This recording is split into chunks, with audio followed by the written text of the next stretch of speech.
Hi, it's Alison here. I've just made a short video to help explain your testamentary trust will. I'll be going through and explaining the structure of the will, explain the roles of trustee and appointor, review the beneficiary classes. I'll explain how the bypass clause works, and I'll also discuss the optional additional testamentary trusts and how they work and where you can find more information. So starting with the first part of your will, so this is part A. This is where your intentions are stated. So this is where all your previous wills are revoked. We declare this as your last will. If a will's made in contemplation of marriage, it'll be here. And if you've got any other aliases, we'll also add that to this section. The next part to be aware of is where the appointments are set out for the testamentary trusts. So you could have one or two testamentary trusts generally, or you could even have three. It depends usually how many children you've got. So if you've only got one child, you might only have one testamentary trust. If you've got three, you might have three. It depends how we structure it. But in this case, we're looking at one testamentary trust per child. So you will see here that, the first nominated beneficiary is your first child. The initial trustee is set out. Sometimes we'll have your first child from a certain date, so from a certain age. And then we might have a backup in the meantime until the child reaches that age. So that's for the trustee. And then we'll mirror those appointments generally for the appointor. Then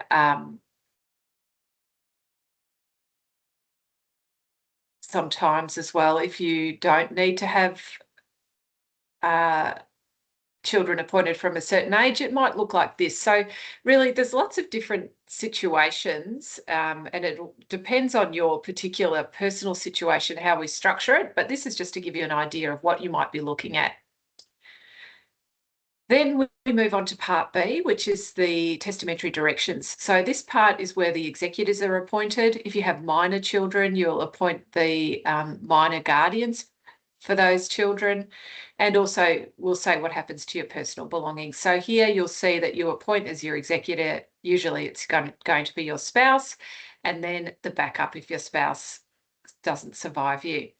And then we'll have the testamentary guardian for minors listed here, and then this is where your personal belongings go. So we say that, you're making a list, but if there is no list, the person who you leave your personal belongings to is listed there. I want to just explain to you before we go much further what the gift over provision means. So this is a particular term that is defined at the back of your will. And if you have a read of it, basically what it says that is if the original gift recipient has passed away before you, but they have already had children, then those children will take in lieu of the original recipient. So for example, if you left something to your child with the gift over provision applying, it means that if your child's passed away before you but has had children, then your grandchildren will inherit that gift. So the next part in the testamentary directions is the actual gifts in the will. So this is where your residual estate is gifted. In this case, it'll be gifted to your spouse, but if your spouse doesn't survive you, then it'll go to those testamentary trusts. So they'll be listed here, 1, 2, or 3 usually. And then we'll have a clause that if there is more than one that says that whoever has survived will take it instead. And then we have this clause here at 4.4, which we call the catastrophe clause. So this is if yourself, your spouse, and all of your children die at the same time. What do we do with your estate? So this is it here, the catastrophe clause. And then the next clause you'll likely see in the will is this bypass clause.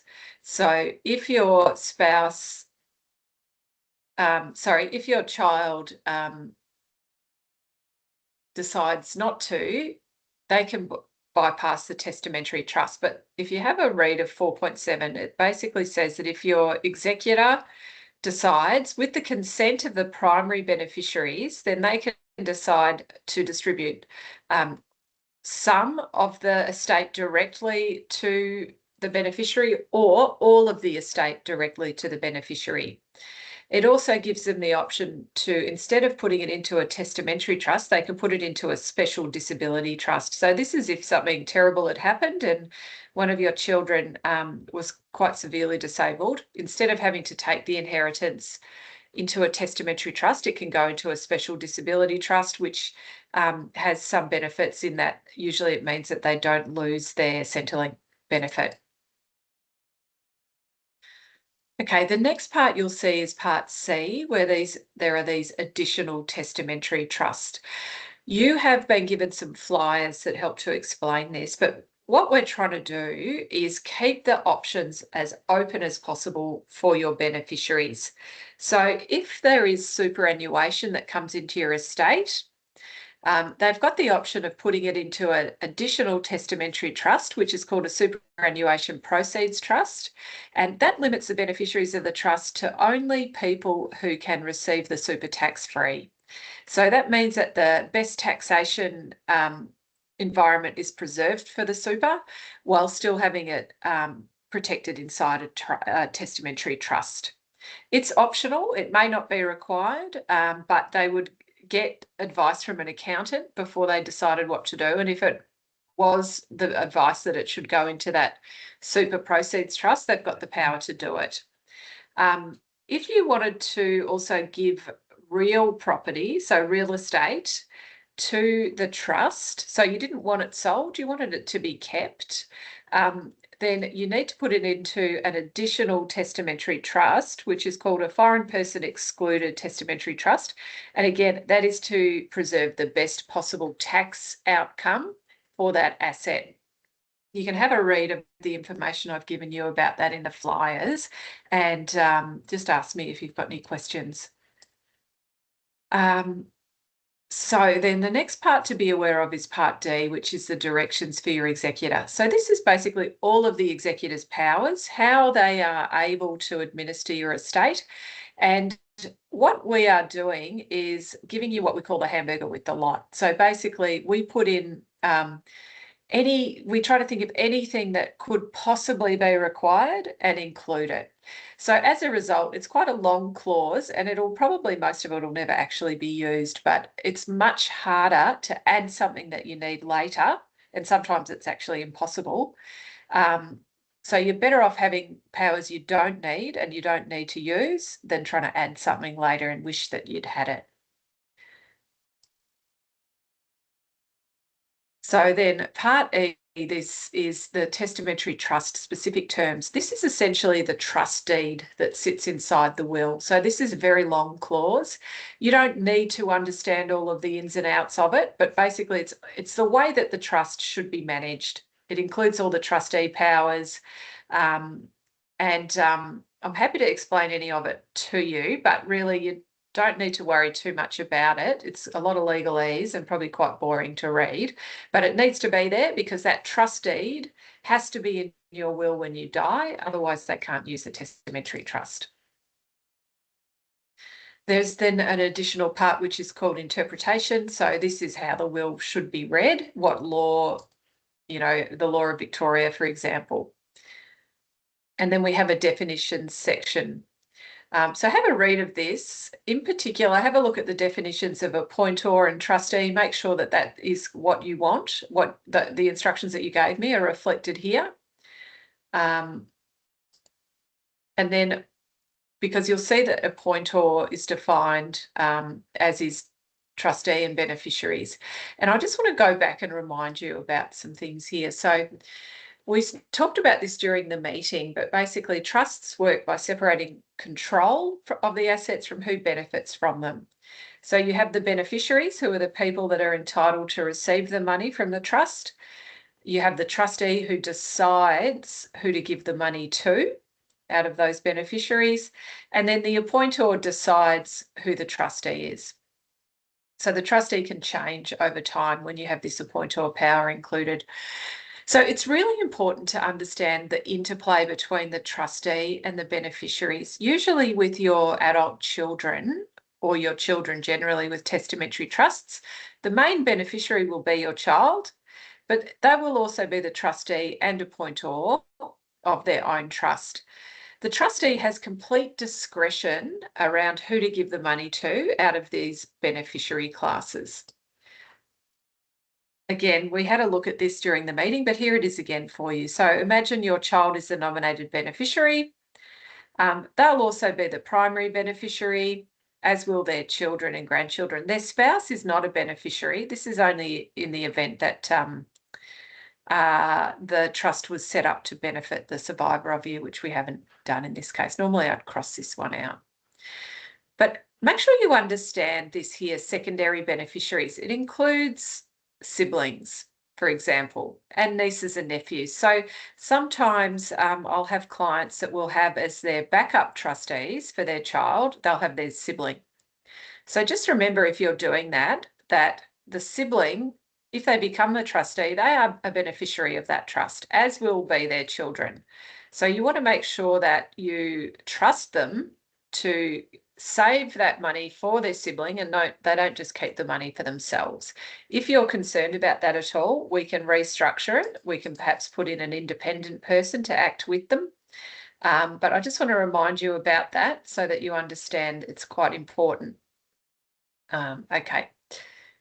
So in the definition section as well, this is what we're talking about. There are the beneficiary classes. So these are the people here: nominated, primary, secondary, tertiary. And you'll see the important ones to understand. The nominated beneficiary is the child of that particular trust. And then the primary beneficiaries means in relation to the child, their children, grandchildren, etc. And then you have these secondary beneficiaries: siblings, nieces, nephews, aunts and uncles. Are important to remember that. Any questions? Feel free to ask me. Okay, and the importance of the primary beneficiary. So this will be your child and their children usually. So the primary beneficiary has some decision making as part of the trust, particularly around this bypass clause. So have a read of that and make sure you understand it and you're happy with it. But it's up to your executor and your primary beneficiaries about whether the trust is bypassed, either partially or fully. They also have decision-making around setting up those extra trusts, the super proceeds trust and the foreign persons excluded testamentary trusts. At the end of any accounting period, any undistributed income or capital is held on behalf of those primary beneficiaries. So they're entitled to the money first, basically. They can also be granted a right to reside in any real estate that is in the trust. And if somebody was disqualified from acting as trustee, for example, because they were going through a divorce, the will provides for that, then the primary beneficiary would become the default successor in that case.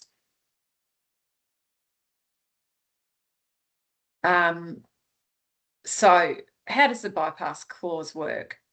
So before anybody does anything with this testamentary trust, it's really strongly recommended that they go and get advice from an accountant or a financial advisor about whether to set the trust up at all. And if they do decide to set it up, what assets should go in it, whether they should be using any of these extra trusts for better outcomes, particularly in relation to taxation. What they decide to do with the trust will depend on what your assets were when you passed away, what the current tax law says, what their personal situation is. So what we're trying to do really is give them maximum flexibility so that they can choose the most suitable outcome when the time comes about how they receive their inheritance. So in terms of next steps, please have a good read of that letter of advice that I sent you. Also have a look at those additional flyers. If there is any parts highlighted in yellow, please let me have your further instructions. Please review all the documents I've sent you, make sure that they accord with your wishes, check all of the names are spelt correctly, and if you've got any questions, by all means, please don't hesitate to get in touch. Thank you.